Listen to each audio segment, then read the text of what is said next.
Karibuni katika kipindi cha maisha ya watakatifu. Leo ikiwa tarehe 27 ya mwezi Septemba, kanisa linamkumbuka Mtakatifu Vincent wa Paulo, padri na mwanzilishi wa kanisa. Vincent alizaliwa mwaka 581 nchini Ufaransa. Wazazi wake walikuwa wakulima na alipokuwa bado mdogo, baba yake alizoea kumtuma Vincent kuchunga mifugo yao. Toka akiwa mdogo, alikuwa na tabia njema ya kuhurumia maskini. Alipokuwa njiani, aligawa unga aliokuwa nao mfukoni mwake kwa maskini. Babake alipoona mwenendo huo bora, akamwachisha kazi ya kuchunga na akampeleka shule kujifunza ili apate kuwa padri, akiamini kuwa Vincent atakuwa padri mwema kwa sababu ana moyo wa huruma. Alielimishwa na mapadri wa Fransiskani na akapewa upadri akiwa na miaka 19. Vincent akateuliwa kuwa paroko wa kanisa mojawapo jijini Parisi. Miaka michache baada ya kupadirishwa, mwenyewe alisema kuwa hana lengo jingine zaidi ya kuwa padri mwema. Lakini baada ya kuishi mjini Parisi kwa muda wa miaka 10, aliona kwamba watu wa mashambani walikuwa hawayajui vyema mafundisho ya dini. Hivyo alianza kuwafundisha katekisimu akishirikiana na mapadri wengine.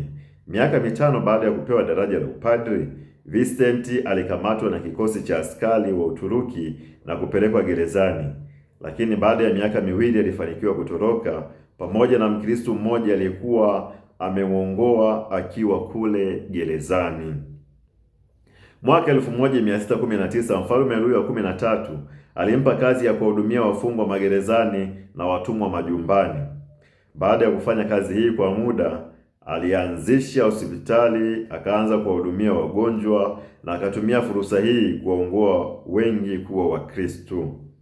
Mwaka 1626 alianzisha shirika la mapadri wa misioni wanaoitwa pia wa Visenti au Walazaristi. Mapadri hao waliishi maisha ya jumuiya na jukumu lao lilikuwa kuhudumia kiroho watu maskini na vijijini. Walipewa pia kazi ya kulea waseminari, kuandaa kuwa mapadri wema. Waliongoza pia mafungo kwa mapadri na waamini. Zaidi ya hayo, aliunda jumuiya ya wanawake wengi wenye kazi ya kukuza maskini na kuuguza wagonjwa hospitalini. Mwaka 1633 akisaidiwa na Mtakatifu Lucia wa Malilaki alianzisha shirika la mabinti wa upendo, na kwa kusaidiwa nao akaanzisha hospitali kubwa jijini Parisi. Licha ya hayo, Padri Vincent alikusanya watoto waliotelekezwa njiani na mama zao na kuwalea Kikristo. Alianzisha kituo cha watoto wa mitaani, kituo cha wazee wasiojiweza, kituo cha wagonjwa wenye ukoma na kituo cha wagonjwa wa akili. Mabinti wa upendo walipewa jukumu la kuhudumia vituo hivi. Watu wengi walipata msaada kutoka katika vituo hivi. Konventi ya masista wa upendo ilikuwa nyumba ya wagonjwa, kanisa lao lilikuwa parokia na klausura yao ilikuwa kama mitaa ya jiji. Kanisa lao lilikuwa la parokia na watu wengi walifika kwao kupata huduma ya kiroho na matibabu. Mtakatifu Vincent alisisitiza kuwa wale wanaopenda maskini watapokea kifo bila hofu. Mtakatifu Vincent alipeleka mapadri na mabradha wa Kikristo watumwa 30,000 waliokuwa Tunisia, Algeria na Bizeta ili kuwahudumia kiroho.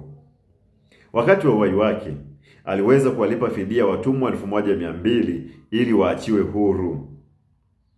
Ushauri wa kiroho, sala, tafakari na mazoezi ya kiroho vilimsaidia Mtakatifu Vincent kuendelea kukua katika imani kwa Mungu na mapendo kwa maskini. Alifaulu kutekeleza kazi hizo zote kwa sababu alikuwa mtu wa imani na mapendo kwa Yesu Kristo na kwa watu wote, mnyenyekevu, na katika shida zote alitegemea msaada wa Mungu. Alikufa huko Parisi tarehe 27 mwezi Septemba mwaka 1666. Mwili wake ulizikwa katika nyumba ya mama shirika kule jijini Parisi nchini Ufaransa. Alitangazwa mwenye heri mwaka 1729 na mwaka 1739 Papa Clement wa pili alimtaja kuwa mtakatifu. Baadaye alitangazwa kuwa mtakatifu msimamizi wa mashirika yote yanayotoa msaada kwa maskini, ikiwemo shirika la Vincent wa Paulo lililoanzishwa na Federico Ozaramu kule Palisi mwaka 1833.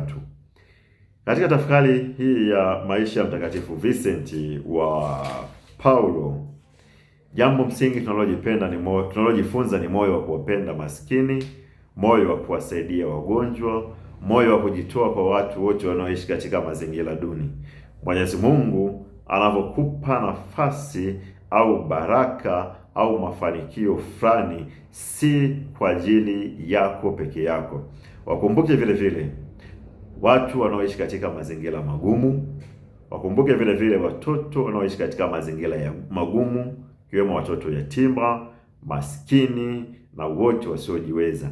Fanyika kuwa sauti ya wale wasiokuwa na sauti. Fanyika kuwa msaada kwa wale wasiokuwa na msaada. Fanyika kuwa kimbilio kwa wale wasiokuwa na kimbilio. Akubariki na kukulinda Mungu Mwenyezi, Baba na Mwana na Roho Mtakatifu.